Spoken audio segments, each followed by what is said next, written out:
Police जिसे पूरे देश में ढूंढ रही है वो देशद्रोह का आरोपी उमर खालिद जेएनयू कैंपस में है। न्यूज 24 के पास एक्सक्लूसिव वीडियो है जिसमें उमर खालिद जेएनयू कैंपस में एक सभा को संबोधित कर रहा है।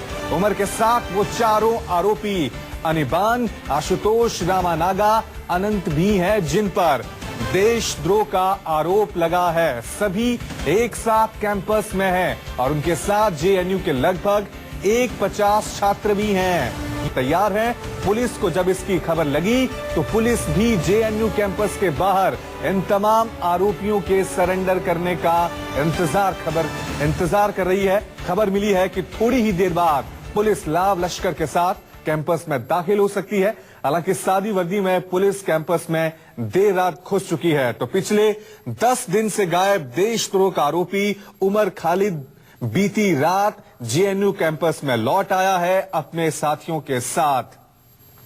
तस्वीरें आप देख सकते हैं। उमर खालिद लौटने के बाद एक बार फिर छात्रों को संबोधित कर रहा था और वो कर रहा था कि मैं देशद्रोही नहीं हूं। न्यूज 24 की ये वो एक्सक्लूसिव तस्वीरें हैं आप देख सकते हैं जिसे पुलिस पूरे देश में पिछले 10 दिन से खोज रही थी। उमर खालिद और उनके साथी अब जेएनयू कैंपस में लौट आए हैं और खबर ये आ रही है कि ये सभी छात्र खुद पुलिस के सामने सरेंडर कर सकते हैं। हालांकि बीती रात पुलिस जेएनयू कैंपस में पहुंची। जो खबरें आ रही थी उसके मुताबिक जेएनयू प्रशासन ने, वीसी ने उनको कैंपस के अंदर दाखिल होने की इजाजत नहीं दी थी। अब बड़ा सवाल ये कि क्या उमर खालिद और उनके साथी जिन पर देशद्रोह का आरोप लगा है वो खुद सरेंडर करेंगे या फिर पुलिस उन्हें कब गिरफ्तार करेगी, क्योंकि काफी वक्त हो चुका है इन सबको जेएनयू कैंपस में लौटने का। ये तस्वीरें जो आप देख रहे हैं इन तस्वीरों में साफ नजर आ रहा है उमर खालिद जिन पर जेएनयू में देशद्रोही नारेबाजी और गतिविधियां करने का आरोप लगा है। दो तस्वीरें हम आपको दिखा रहे हैं। पहली तस्वीर में आप साफ देख सकते हैं जेएनयू के अंदर उमर खालिद जिस पर यह कहा जा रहा है कि जो जेएनयू में जिस तरह से देशद्रोह के नारे लगे थे वो कार्यक्रम हुआ था उसका मास्टरमाइंड उमर खालिद ही है जो अपने साथियों के साथ बीती रात जेएनयू में लौट आया है। और दूसरी तस्वीर में आप देख सकते हैं किस तरह से पुलिस वहां पे गश्त लगा रही है और यह कहा जा रहा है कि बीती रात से ही पुलिस वहां पर मौजूद है।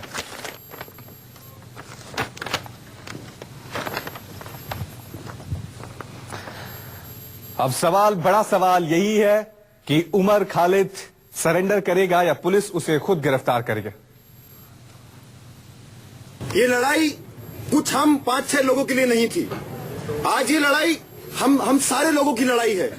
आज ये लड़ाई इस विश्वविद्यालय की लड़ाई है। आज ये लड़ाई सिर्फ इस विश्वविद्यालय की नहीं, इस देश भर के हर विश्वविद्यालय की लड़ाई है और सिर्फ विश्वविद्यालयों की नहीं, इस समाज के लिए लड़ाई है कि आज आने वाले दिनों में हमारा कैसा समाज होगा। साथियों, अभी कुछ दिन पिछले 10 दिनों में मुझे अपने बारे में ऐसी ऐसी बातें जानने को मिली हैं जो मुझे खुद नहीं पता। मुझे पता चला कि मैं 2 बार पाकिस्तान होकर आया। मेरे पास पासपोर्ट नहीं है लेकिन फिर भी मुझे पता चला कि मैं 2 बार पाकिस्तान होकर आया। तरीके से मेरी बहन को, मेरी कई बहनें हैं और सब लोगों को, जब लोग उन लोगों ने आगे सोशल मीडिया पर लिखना शुरू किया, जिस तरीके से अलग अलग किस्म की धमकियां देनी शुरू करी, किसी को बोला बलात्कार कर देंगे, किसी को बोला एसिड अटैक करेंगे, किसी को बोला तुम्हें जान से मार देंगे। मुझे वही समय याद आ रहा था जब बजरंग दल के लोग कंधमाल में क्रिश्चियन नन के साथ रेप कर रहे थे तो वहां भारत माता की जय बोल रहे थे। अगर मैं उस दिन के कॉमरेड कन्हैया 11 फरवरी के भाषण को याद करूं कि अगर तुम्हारी भारत माता में ये तुम्हारी भारत माता है तो ये हमारी भारत माता नहीं है और हमें इस बात का कोई शर्म नहीं है। हिंदुस्तान भी मेरा है और पाकिस्तान भी मेरा है, पर इन दोनों मुल्कों पे अमेरिका का डेरा है और तुम अमेरिका के दलाल हो। तुम लोग जिनको दलाली के सिवा कुछ नहीं आता, एक सरकार बैठी है जो अमेरिका के तलवे चाट रही है, हमारे देश के यहाँ के खनिज संपदा को, यहाँ के रिसोर्सेज को, यहाँ के लेबर को बड़े बड़े मल्टीनेशनल कंपनियों को बेच रही है, वहाँ शिक्षा को बेच रही है। हमने देखा किस तरीके से WTO में जाके घुटने टेक दिए, घुटने क्या टेक दिए, जाके बिल्कुल ही पूरा मतलब क्या बोले सजदा कर लिया वहाँ। वो लोग हमको बता रहे हैं देशभक्ति क्या होगी। They don't understand, and I will here say to all you fellow anti-nationals of the world, unite. Our love for the people, our struggles know no boundaries, they know no borders. Across the world, all of us will be united. किसी भी सरकार के खिलाफ हो, किसी भी देश की सरकार के खिलाफ हो, और इस किस्म के घिनौना टैक्टिक्स से वो हमको इंटिमिडेट नहीं कर सकते, वो हमको चुप नहीं कर सकते। साथियों, आप सारे लोगों को मुझे बोलने की जरूरत नहीं है, लेकिन आज पैनिक करने की कोई जरूरत नहीं है। ये लोग, इनकी बहुमत हो सकती है, इन लोगों को बहुत सारे इनकी सीट हो सकते हैं, इनके पास बहुत मीडिया हो सकता है, बहुत स्टेट अपैरेटस का पुलिस और क्या क्या हो सकता है, लेकिन डरपोक लोग हैं।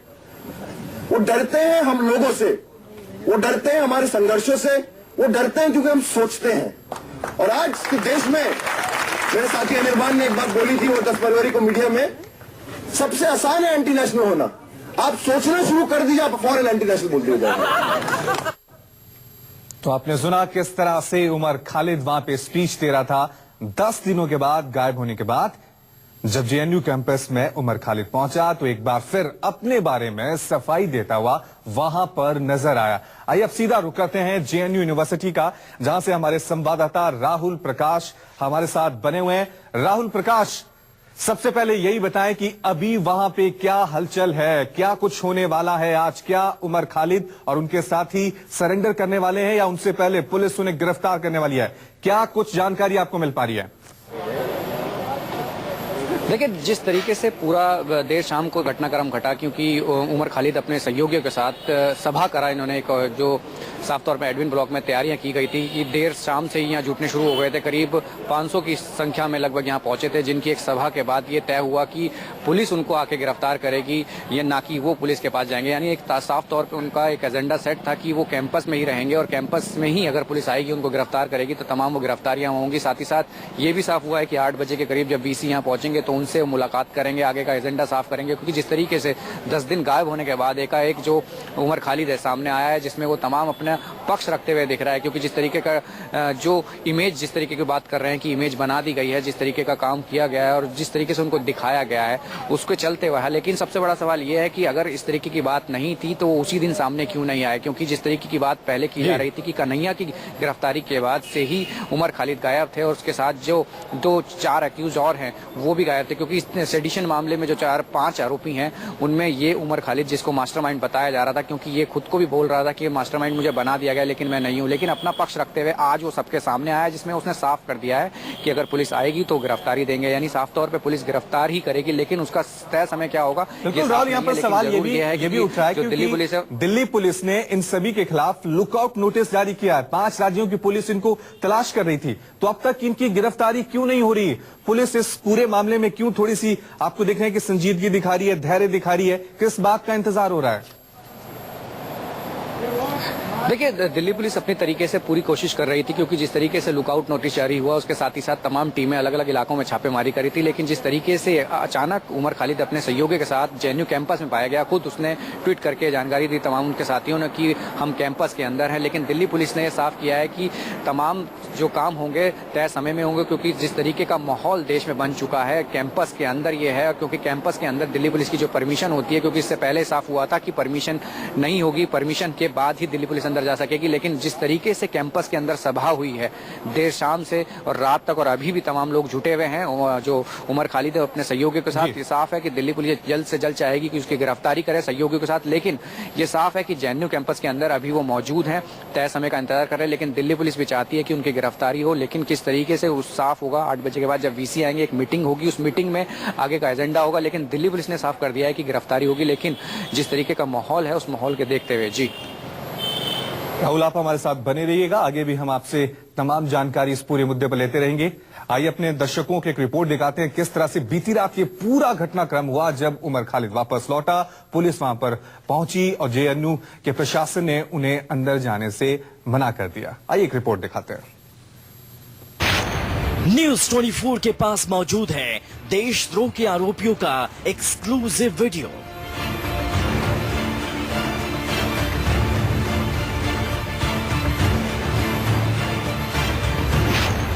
जेएनयू कैंपस में देखे गए देशद्रोह के 5 आरोपी। यहाँ इस समय और पिछले कई दिनों से जेएनयू की सभा में मौजूद था उमर खालिद, अनिर्बान। और जितने फैकल्टी, जितने कॉमरेड्स इन द फैकल्टी, रात भर पुलिस और आरोपी के बीच होती रही लुका छिपी।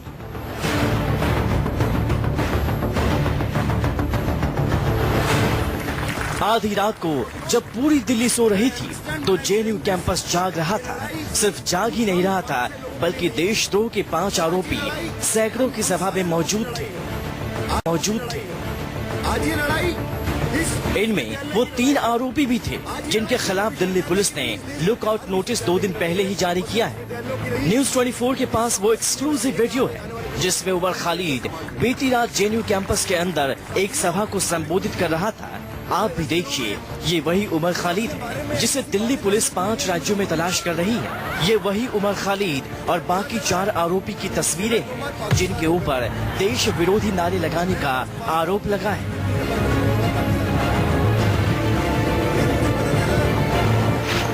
उमर खालिद, अनिर्बान भट्टाचार्य, आशुतोष रामानागा, अनंत।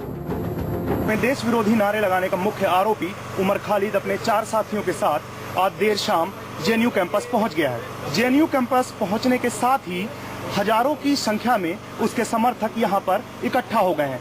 उमर खालिद का कहना है कि पुलिस उसके साथ मीडिया ट्रायल कर रही है और सरकार भी इसमें संलिप्त है। इस समाज के लिए लड़ाई है। ये तमाम आरोपी बीती रात जेएनयू कैंपस में थे। जब पुलिस को इसकी भनक लगी तो गिरफ्तार करने के लिए पुलिस कैंपस गई, लेकिन खाली हाथ लौटना पड़ा। कहा यह गया कि इन तमाम आरोपियों ने जेएनयू कैंपस की एक सभा को संबोधित भी किया, जिसके बाद 150 की संख्या में छात्रों ने इन 5 आरोपियों के समर्थन में कैंपस में रात भर बैठे रहे।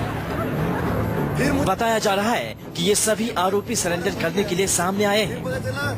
रात भर पुलिस की निगाहें भी इन आरोपियों पर जमी रही। सादे लिबास में पुलिस कैंपस में चहलकदमी करती रही और बस इंतजार था इन आरोपियों के सरेंडर करने का। राहुल प्रकाश, दिल्ली, न्यूज 24।